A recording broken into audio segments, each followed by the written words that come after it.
Okay, so this isn't a tutorial, but just me vlogging my journey with making kombucha. So the first thing I did was boiled about 4 cups of water in a pot, and I'm going to add about 6 to 8 things of black tea, and add about a cup of sugar, and I'm going to stir that till it's combined. I put that inside of my gallon jar, and then I added about 8 cups of water to make a gallon. And then I dropped in my SCOBY with its remaining liquid, and I'm gonna bottle that up to get ready to chill out.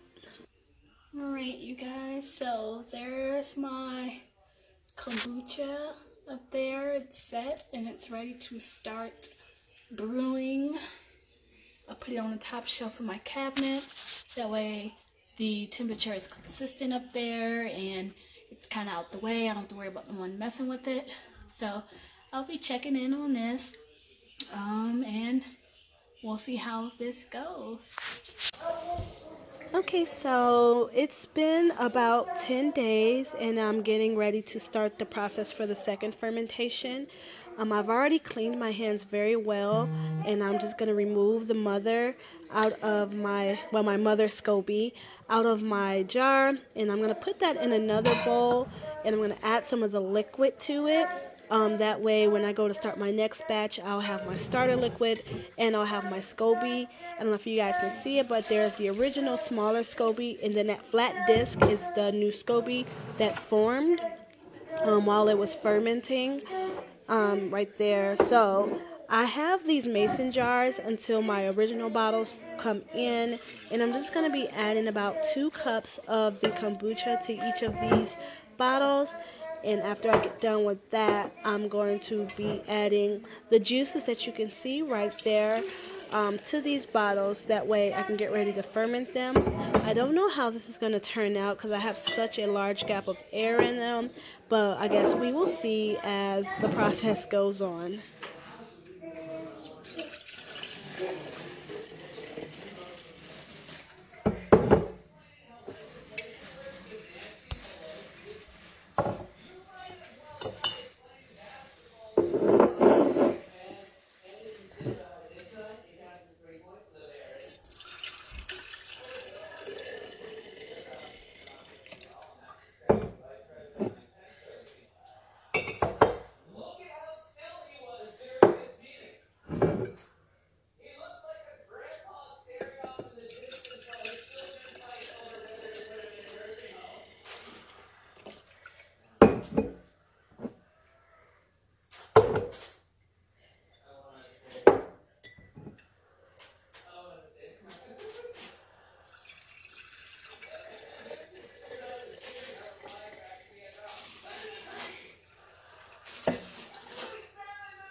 Okay, so I made about 6 jars of the kombucha, and I'm just going to show you guys right here. I used my juicer, and I juiced some grapes and some cherries and apples to get the fresh juice that I'm going to be adding to these.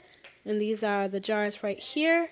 So after I got everything into the jars along with the fruit juice, I added a bit more sugar, which I probably didn't need at this point, but I went ahead and added it anyway. Like I said, it's my first time making this, and it's such a new process for me. So I think the next time I make it, I'm just going to use the fruit or the fruit juice, and I'm not going to add more sugar to it. But see right here, I'm just adding the cherry juice and the remaining juices to each bottle.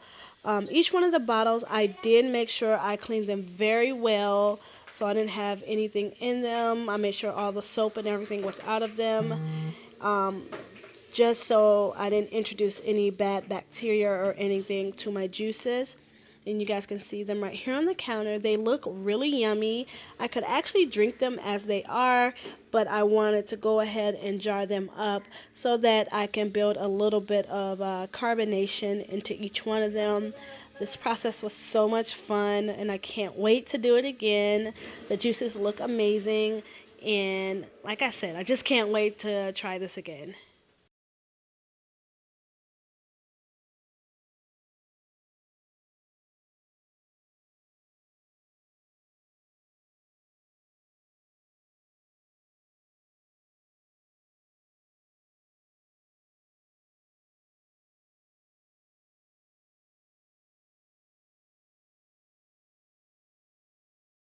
Okay, so this is just showing I'm going to let these sit for 3 days in my cabinet, and then we'll come back. Okay, you guys, so wish me luck. It's been 3 days since I've put my fruited kombucha in for a second fermentation.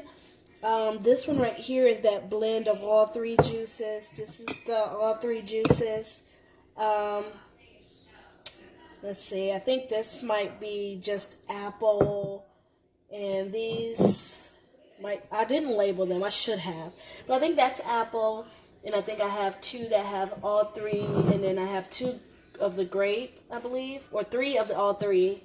And then a grape, and then this is the cherry one. The cherry one looks a little funky. I'm going to really have to make sure I strain that one. But I'm really hoping that they carbonate it. I will be recording this process again once my actual bottles come. So for this process, I'm actually going to do this one first because this is a wider mason jar, and I can fit this strainer in there. That way I can just kind of pour them through the strainer into here and then back into their bottle, so I can get all the extra yeast and things like that out of it. So let's see how this turns out. So this is the first one I'm opening. I think this looks like this is either the apple or grape one. I don't really know. So let's go ahead and get it open. Okay, it's a little tight. I guess that's a good sign, but it kind of scares me, so I'm going to move over to the sink in case this explodes on me. Okay, so here it is right here. Like when I get my actual bottles, I won't have this big gap in there. It'll be much more contained inside of an actual bottle that's made for doing this. Like I said, the fact that it's like really tight right now is I guess that might be a good thing. Maybe that means that the carbonation is there. I'm trying to open it. Oh my gosh, it's so tight. Oh my gosh. Oh gosh, oh gosh, oh gosh, oh gosh. Alright.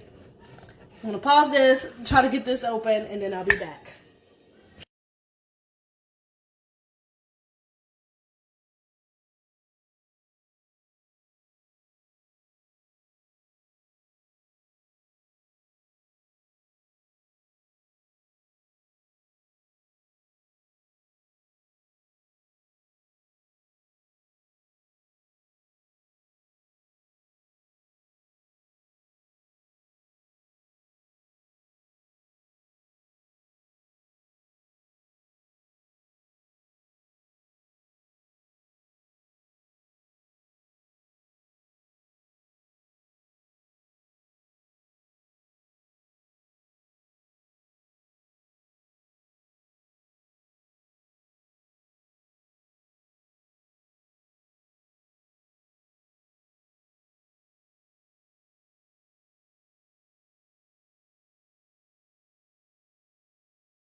Alright, so everyone, this is all of them.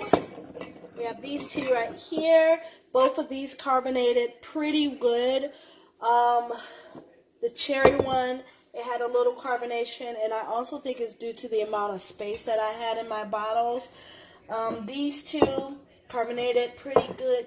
This one, I can't remember if this was just the plain one. I know I had one that I did not add any fruit flavor to, but this one is flat, so this one doesn't have any carbonation to it at all.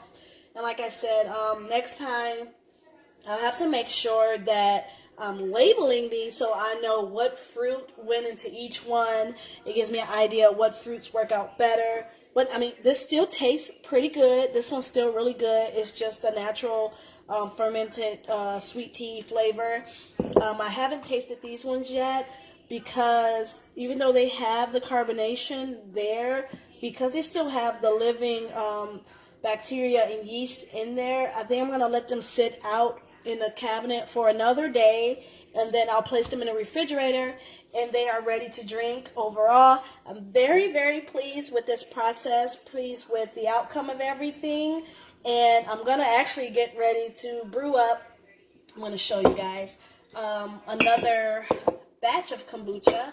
I'm going to just get my mother down in my cabinet. Don't mind me. So here's my mother. I don't know if you guys can see, I don't want to take it out, but there's a thicker one on the bottom. That was the original one. And then this disc that's covering the top is the new one. So this is going to be my starter liquid for my next batch that I'm getting ready to get going. I'm going to brew up a big thing of black tea and sugar and let this stuff do its thing. I found that 10 days worked out best for me when actually, no, did I do 10 days? Yeah, I did 10 days of brewing in here before I transfer it. I do have my bottles and pH strips coming either today or Wednesday. And at that point, I think that's going to work out better because then I'll be able to put them in the correct bottles. And I'm going to make sure I'm labeling them. So if you guys want to follow my journey with kombucha, I'm going to come up with a tag for it so you guys can follow it. But yeah. If you guys have any questions about this process, please feel free to drop them down below.